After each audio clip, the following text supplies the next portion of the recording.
मैंने 6 क्वेश्चंस करा था जिसके सॉल्यूशन मैंने आपको उसी समय बता दिए थे, और 4 या 5 क्वेश्चन मैंने आपको होमवर्क में दिया था कि आप लोग करके आना, और मैंने उसको डिस्कस भी कर दिया था, हिंट मतलब दे दिया था आप लोगों को कि कैसे करना है। होप सो आप लोगों ने ट्राई भी किया होगा और सॉल्व तो हो ही गया होगा, क्योंकि लॉलीपॉप क्वेश्चंस थे ये। मैं क्या करता हूँ, मैं इन क्वेश्चंस का जो कल होमवर्क दिया था उनका मैंने सॉल्यूशंस पहले से लिख के लाया हूँ, क्योंकि कल लेक्चर का टाइम बहुत ज़्यादा बड़ा हो गया था। हाफ एन आवर का मैंने लेक्चर अपलोड कर दिया, तो मैंने इस सॉल्यूशन को क्या किया है कि पहले ही लिख लिया है और मैं आपको स्टेप बाय स्टेप ढंग से समझाता हुआ चलता हूँ। और अभी जो हम लोग क्वेश्चन करेंगे उसको मैं यहीं पे लिख दूँगा, तो जितने भी क्वेश्चंस हों हम लोग करेंगे अभी। तो सबसे पहला क्वेश्चन था कि एक्स और वाई के लिए सॉल्व करना था। ये क्वेश्चन था 3a/x minus 2b/y plus 5 equal to 0 और a/x plus 3b/y minus 2 equal to 0। अब देखो हम लोगों ने क्या देखा है कि इधर हमेशा कांस्टेंट होता था, तो क्या इधर है तो दिक्कत है? नहीं, कोई दिक्कत नहीं है। कांस्टेंट किधर भी हो, अगर ऑपरेशन जो इधर करेंगे वो ही इधर होगा। मतलब अगर LHS में अब मल्टीप्लाई करेंगे तो ये पूरे में मल्टीप्लाई हो ही जाएगा, बात बराबर है, वो आप लोग समझ रहे हो। तो क्या वो यहाँ पे क्या बहुत लोगों ने क्या किया होगा, 1/x को ही एलिमिनेट किया होगा या 1/y को। बट मैंने आपको क्या बोला था कि इसको कुछ अगर मान लोगे तो ज़्यादा बेटर होगा। आगे जो क्वेश्चंस आएंगे अच्छे वाले उनको सॉल्व करने के लिए यहाँ से आपको स्टेप की आदत लगानी है। तो देखो मैंने 1/x को m मान लिया, 1/y को n मान लिया है। तो यहाँ पे आप सब्स्टिट्यूट करते हैं। देखो ये सब्स्टिट्यूट इसके जगह पे है, 3a/x को हम लोग 1/x को m लिख दिए तो 3am माइनस 1/y को लिख दिया n, तो 2bn प्लस 5 इक्वल टू 0। और ये जो इक्वेशन है इसको लिख दिया am plus 3b into 1/y को n लिख दिया माइनस 2 इक्वल टू 0। अब देखो यहाँ पे आप लोगों को दिख रहा होगा कि यहाँ पे am है, यहाँ पे 3am है। तो मैं क्या करता हूँ, इसको पूरे को 3 से मल्टीप्लाई कर देता हूँ और दोनों को सब्ट्रैक्ट कर दूंगा। कुछ लोगों ने क्या किया होगा, यहाँ 2bn है और यहाँ पे 3bn है, तो कुछ लोगों ने ऐड करने के चक्कर में इसको पूरे को 3 से मल्टीप्लाई किया होगा और इस पूरे को 2 से मल्टीप्लाई किया होगा और दोनों को ऐड कर दिया होगा। ठीक है, वो भी सही है, बट यहाँ पे आपको दिखना चाहिए कि मेरा एक ही जगह मल्टीप्लाई करने से काम बन जा रहा है, तो मैं इसी को करूँगा और सब्ट्रैक्ट कर दूंगा। तो देखो इसको जब 3 से मल्टीप्लाई किया तो क्या हो गया, 3am plus 9bn minus 6 equal to 0। अब दोनों को सब्ट्रैक्ट कर दिया तो यहाँ माइनस का साइन आ गया, यहाँ माइनस का साइन आ गया, और ये पहले से माइनस था -6, तो यहाँ आ गया प्लस। इसको मान लिया इक्वेशन 3, इसको मान लिया इक्वेशन 4 और दोनों को सब्ट्रैक्ट कर दिया। तो ये 3am कट जाएगा और -2bn और -9bn क्या हो जाएगा, -11bn। और ये +5 और +6 कितना हो जाएगा, अब तो ये साइन नहीं है ना, ये वाला साइन है, तो +5 और +6 हो गया 11 इक्वल टू 0। अब देखो ये 11bn को मैं इधर ले गया तो क्या हो गया, 11 इक्वल टू 11bn, माइनस है तो प्लस में चला गया, तो 11 से 11 कैंसिल हो गया, तो n का वैल्यू क्या आ गया यहाँ से 1/b, b इधर आ गया डिवाइड में। तो अब देखो n का वैल्यू आ गया 1/b। अब मैंने क्या किया था कि n को 1/y माना था हम लोगों ने, तो वहीं से सॉल्व कर दिया था, तो ये भी सही है। बट अब देखो मैं इसके बाद ये करता हूँ, ये आप लोगों के लिए मैंने किया था ये दूसरे तरह से, तो देखता हूँ। देखो आप लोग, अब देखो फ्रॉम इक्वेशन 3, अब मैंने यहाँ लिखा है, इसका ये मतलब नहीं कि आप लोग भी यहीं लिख दो। एक्चुअली में क्या हुआ था कि मैं यहाँ पे दूसरे मेथड से सॉल्व कर दिया था, बट आप लोग के लिए जो मैंने कल जो मेथड लगाया था वो इससे मैं अभी सॉल्व कर रहा हूँ। तो फ्रॉम इक्वेशन 3am, देखो यहाँ 3am minus 2b into N के जगह पे क्या लिख देंगे हम लोग, 1/b और प्लस 5 इक्वल टू 0। दिखा, तो 3am माइनस b से b कैंसिल हो गया, तो यहाँ क्या बचा -2 और -2 प्लस 5 प्लस 3 इक्वल टू 0। तो 3am इक्वल टू -3, माइनस ये 3 से 3 भी कट गया और m इक्वल टू आ गया -1/a। अब देखो m किसका वैल्यू है, 1/x का, तो 1/x इक्वल टू -1/a, तो x का वैल्यू क्या आ गया -a। ठीक है, रेसिप्रोकल कर दिया।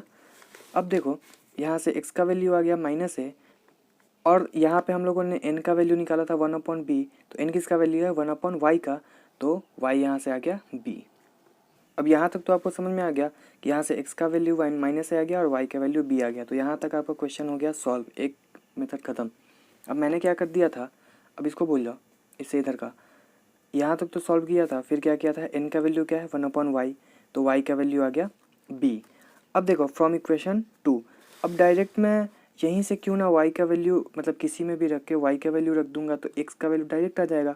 तो मैंने वही किया था कि सेकेंड इक्वेशन पिक करा और यहाँ पे y का वैल्यू रख दिया, तो x का वैल्यू यहाँ से डायरेक्ट आ गया था माइनस से। समझ में आया? तो दोनों ही मेथड सही हैं अपने में, आपको जो अच्छा लगे वो कर लेना। तो अब हम लोग नेक्स्ट क्वेश्चन की ओर बढ़ते हैं। आपका नेक्स्ट क्वेश्चन ये था कि 6x + 3y = 7xy और 3x + 9y = 11xy। तो मैंने एक क्वेश्चन में बताया था कि ये स्टेप हम लोग पहले कुछ और क्वेश्चन था और फिर हम लोग LCM लेके ये स्टेप लाए थे, तो मैंने बताया था कि ये स्टेप गलत है क्योंकि एक अलग टाइप का वेरिएबल आ रहा है। तो क्या करेंगे कि जो पहले था उसी टाइप का क्वेश्चन बना लेंगे। तो क्या करेंगे उसके लिए बताओ, इस पूरे दोनों इक्वेशन को XY और XY से डिवाइड कर देंगे LHS और RHS में। तो लिखा है मैंने dividing equations 1 and 2 by XY, ये दोनों XY एक प्रॉपर टर्म है, वी गेट 6x प्लस, ये इक्वेशन है 6x + 3y divided by XY = 7xy divided by XY। XY से XY कट गया और यहाँ पे देखो 6x + 3y, ये XY किसके पास जाएगा बताओ। मैंने बच्चों को देखा है कंफ्यूज होते हुए कि किसके पास जाएगा ये, तो सिंपल सी बात है, ये दोनों के पास बट जाएगा। क्या हो जाएगा, यहाँ पे देखो 6x/xy प्लस 3x/xy दोनों के पास बट जाएगा। तो यहाँ से नहीं 3y है यहाँ पे, तो यहाँ से x से x कट जाएगा और y से y कट जाएगा, तो आ जाएगा आपका 6/y। x से x कट जाएगा तो y बच गया, तो 6/y प्लस 3/x, क्योंकि यहाँ पे y कट गया है तो 3/x = 7। देखो ये देखा क्वेश्चन लग रहा है। और सेम इसमें भी, इस वाले इक्वेशन में भी यही करेंगे सेम चीज़। तो XY कट जाएगा और ये XY दोनों के पास चला जाएगा, तो ये इक्वेशन आपका बन जाएगा। अब बताओ ये दोनों इक्वेशन क्या लॉलीपॉप इक्वेशंस हैं कि नहीं, है ना? बहुत सिंपल इक्वेशंस है, ये क्वेश्चन पूरा देखा हुआ है, आप इसको सॉल्व कर लोगे। क्या करोगे, 1/y को कुछ मान लोगे, 1/x को भी कुछ मान लोगे और सॉल्व हो जाएगा। तो कर लोगे ना? ठीक है, आंसर की जरूरी पड़े तो ये क्वेश्चन आर.एस. अग्रवाल के हैं। अब मैं आपको दूंगा होमवर्क कि आप यहाँ से यहाँ तक कर सकते हो, वहाँ से टैली कर लेना आप। तो हम लोग आगे बढ़ते हैं नेक्स्ट क्वेश्चन की ओर। क्वेश्चन था 15/x - y plus 22/x + y = 5 और 40/x - y plus 55/x + y = 13। तो मैंने आपको बताया था कि क्या करो, आप पूरे x - y को मतलब 1/x - y को कुछ सब्स्टिट्यूट कर दो और पूरे 1/x + y को भी कुछ सब्स्टिट्यूट कर दो। तो होप सो आप लोगों ने ट्राई किया होगा। हम लोग आंसर्स को ही टैली कर लेते हैं अब, मतलब कि स्टेप्स भी बता देता हूँ बट आंसर्स टैली कर लेना। तो 1/x - y को मैंने m मान लिया और 1/x + y को मैंने n मान लिया। अब ये 15/x - y जो है वो क्या बन जाएगा 15m और 22/x + y जो है वो बन जाएगा 22n = 5 का 5 रह जाएगा। और सेकेंड इक्वेशन ये है, तो यहाँ पे बन जाएगा 40m + 55n = 13। अब देखो यहाँ पे कॉफिशिएंट्स इक्वल नहीं है। अब ये सिंपल क्वेश्चन है कि नहीं बताओ, ये जो दोनों हैं एकदम सिंपल क्वेश्चन है, ये तो आप सॉल्व कर लोगे इतने आसानी से। बट फिर भी मैं बता देता हूँ मैंने क्या किया है, इसको 5 से गुना कर दिया, मैं n को रिप्लेस मतलब हटाना चाह रहा हूँ, एलिमिनेट करना चाह रहा हूँ। तो पूरे इक्वेशन को 5 से मल्टीप्लाई कर दिया है तो यहाँ पे आ जाएगा 110 और इस पूरे को कर दिया तो आ जाएगा 110, 2 से मल्टीप्लाई किया। तो आप क्या करना 120 अगर बनाना होगा, क्योंकि देखो सबसे जो नज़दीक होता है उसको हम लोग चूज़ करते हैं कि क्या चीज़ से मल्टीप्लाई करें कि दोनों का जो कॉमन आ जाए मल्टीपल, ठीक, LCM कहते हैं उसको। तो आप लोग पूछोगे कि भैया आपको ये पता कैसे लगा कि 110 ही सबसे कॉमन आने वाला है। तो मैंने आपको स्टार्टिंग में ही बहुत पहले बताया था कि हम लोग एक्चुअल में क्या करते हैं, इन दोनों का LCM लेते हैं। क्या लेते हैं, इन दोनों का LCM, और वो LCM लाने के लिए हमको इसको जितना से मल्टीप्लाई करना पड़ेगा उतना से करते हैं और इसको जितना से मल्टीप्लाई करने का उतना से करते हैं। अब देखो 22 और 55 का LCM कितना होगा, 22 55 आप लोगों को तो आता ही होगा, वैसे मैं बता देता हूँ। यहाँ 11 से करेंगे डिवाइड, तो 11 2 जा 22, 11 5 जा 55, तो 5 2 जा 10 और आप कोई कॉमन नहीं है तो 5 2 जा 10, 10 11 जा 110, ठीक। अब इसका और इसका करना होगा तो LCM कितना होगा आप लोग फाइंड करो, मैं बता देता हूँ कितना होगा LCM। 15 और 40 का तो 5 से डिवाइड करेंगे तो 5 3 जा 15 और 5 8 जा 40। अब कुछ कॉमन नहीं है तो तीनों को मल्टीप्लाई कर दो, क्या हो जाएगा 5 3 जा 15, 15 8 जा 120, 120 आ गया।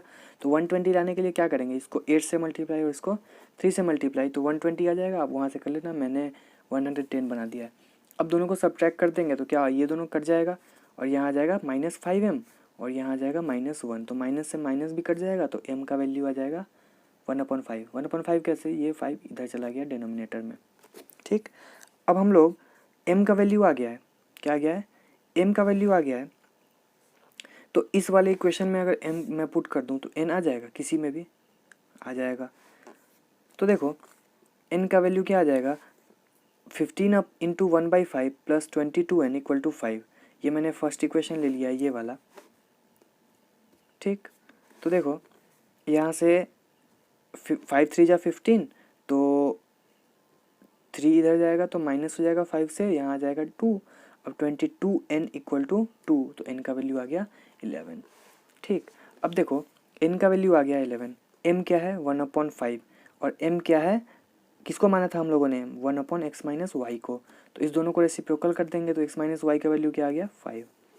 और यहाँ पे क्या आ गया, n का वैल्यू 1/11, तो और 1/11 किसका इक्वल होगा 1/x प्लस वाई के, क्योंकि n इक्वल था 1/x प्लस वाई के। तो यहाँ पे शायद आप कंफ्यूज हो जाओ कि मैंने किया कैसे है, तो मैं आपको एक थोड़ा सा बात बता दूं कि देखो आप अपने 3 भाई हो, आप क्या हो 3 भाई हो, मान लो आपका हाइट 6 फीट और इसका भी हाइट 6 फीट और इसका भी हाइट 6 फीट। तो देखो ये दोनों, अब इसको भूल जाओ, आप 3 भाई हो, आपका हाइट 6 फीट और इसका हाइट 6 फीट। ठीक, तो आप दोनों आपस में बराबर हो। ये है पूछे कि इसका हाइट क्या है, तो आप इसको ये ना बताओ कि इसका हाइट क्या है, आप ये बोल दो कि इसका हाइट मेरे बराबर है क्या बोलो कि इसका जो हाइट है ये मेरे बराबर है, तो क्या हो जाएगा ये बताओ खुद, इसका भी हाइट ऑटोमेटिकली 6 हो जाएगा। समझ में आया। तो देखो मैं क्या कह रहा हूँ यहाँ पे कि m का वैल्यू इसके बराबर है और m का ही वैल्यू इसका ही बराबर है, ये दोनों आपस में बराबर है ना, है। यहाँ पे 2 स्टेप्स मर्ज्ड हैं, समझ में आना चाहिए। देखो m इक्वल टू 1/5 और m equal to 1/x minus Y, इन दोनों को हम लोग कंबाइन करके ऐसा लिख सकते हैं। ठीक, और सेम मैंने यहाँ लिखा है। तो देखो अब दोनों को रेसिप्रोकल कर दिया तो ये आ गया x minus y equal to 5 और x plus y equal to 11। तो कोई भी अंधा भी क्या करेगा, इसको जोड़ देगा, क्या करेगा जोड़ देगा, तो वाई वाई कट जाएगा और आ जाएगा 2x इक्वल टू 16, तो x का वैल्यू आ जाएगा 8 और x का वैल्यू 8 आ गया तो इसमें पुट कर दो, तो 5 इधर आ गया और y इधर चला गया तो आ गया 3। देखो कैसे आया, तो 8 माइनस वाई इक्वल टू 5। एक और क्वेश्चन है शायद बच गया, तो उसको भी डिस्कस कर देता हूँ। तो ये एक क्वेश्चन था रूट वाला, ये भी मैंने बता ही दिया था, ये भी बहुत ही आसान क्वेश्चन है। तो यहाँ क्या करेंगे 1/√x को मान लेंगे u और 1/√y को मान लेंगे v। अब देखो मैं m और n क्यों मानता हूँ, क्योंकि u और v मेरा थोड़ा एक ही टाइप का दिखने लगता है। देखो यहाँ पे मैंने ओवर राइटिंग भी किया है इसीलिए, क्योंकि u और v मेरा एक ही टाइप का दिखने लगता है। खैर आपका जो मर्जी मान लेना, pq मान लेना। ठीक, तो देखो अब बताओ ये 2/√x को क्या लिखेंगे 2u प्लस 3/√y को क्या लिखेंगे 3v इक्वल टू 2 और ये हो जाएगा 4u minus 9v equal to -1। तो देखो यहाँ पे 2u है तो और यहाँ पे 3v भी है और 9v भी है, तो इसको मैं 3 से अगर मल्टीप्लाई कर दूँ और ऐड कर दूँ तो कट जाएगा, या फिर आप इसको पूरे को 2 से मल्टीप्लाई करके सब्ट्रैक्ट कर दो तो u कट जाएगा। तो इसको जब 3 से मल्टीप्लाई करा तो यहाँ आ गया आपका 6u plus 9v equal to 6 और इन दोनों को जब ऐड कर दिया तो 9v कट गया तो ये आ गया, ये आ गया 4u plus 6u 10u equal to -1 प्लस 6 5, u का वैल्यू आ गया 1/2। अब बताओ इस u के वैल्यू को अगर मैं यहाँ पुट कर दूँ तो क्या v आ जाएगा, हाँ आ जाएगा। तो u को यहाँ पुट कर दो, 2 into u plus 3 into v equal to 2, तो u के जगह पे 1/2 किया तो 2 से 2 कट गया और प्लस 3v इक्वल टू 2, तो यहाँ पे आ गया 1, तो 1 को इधर ले गए तो 2 - 1 1, तो 3v इक्वल टू 1। तो v का वैल्यू आ गया 1/3। 3 यहाँ डिनोमिनेटर में आ गया। तो अब देखो u का वैल्यू क्या है 1/√x और u का वैल्यू और क्या है 1/2। तो यहाँ कंफ्यूज मत होना, मैंने वैसे पिछले क्वेश्चन में आपको एक्सप्लेन कर दिया था कि ये दो इक्वेशंस का कंबाइंड इक्वेशन है। अगर फिर भी कंफ्यूजन है तो मैं लिख देता हूँ कि u = 1/√x एंड u = 1/2, और इस दोनों को लिखने के बाद आप ये लिख सकते हो। ठीक, ये कैसे लिखा, यहाँ पे भी एक स्टेप मैंने उड़ा दिया है कि 1/√x = 1/2। अब इस दोनों को स्क्वायर किया और रेसिप्रोकल कर दिया। ठीक, अब देखो यहाँ पे v = 1/3 और ये v = 1/√y के इक्वल है। इसके बदले आप क्या लिखो, यहाँ लिख ही देता हूँ कि v = 1/3 एंड v = 1/√y। ठीक, अब यहाँ से क्या आ गया कि 1/3 = 1/√y इक्वल हो गया, तो स्क्वायर भी कर दिया। यहाँ पे देख ही लो, लिख देता हूँ कि 1/3 = 1/√y। अब इसके बाद मैंने ये लिख दिया। ठीक है, इसके बाद ये लिखा और इसके बाद ये लिख दिया, स्क्वायर कर दिया, तो y का वैल्यू आ गया 9।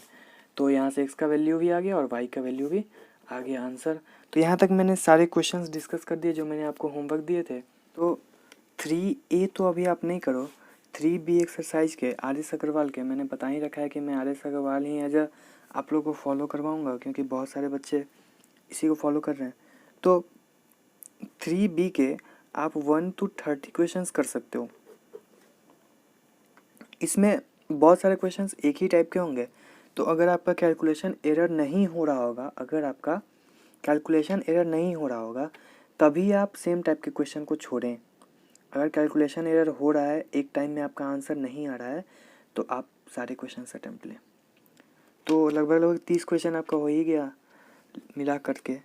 तो हम लोग फिर अब मिलेंगे नेक्स्ट लेक्चर में, जिसमें हम लोग और भी थोड़ा बहुत क्वेश्चन करेंगे।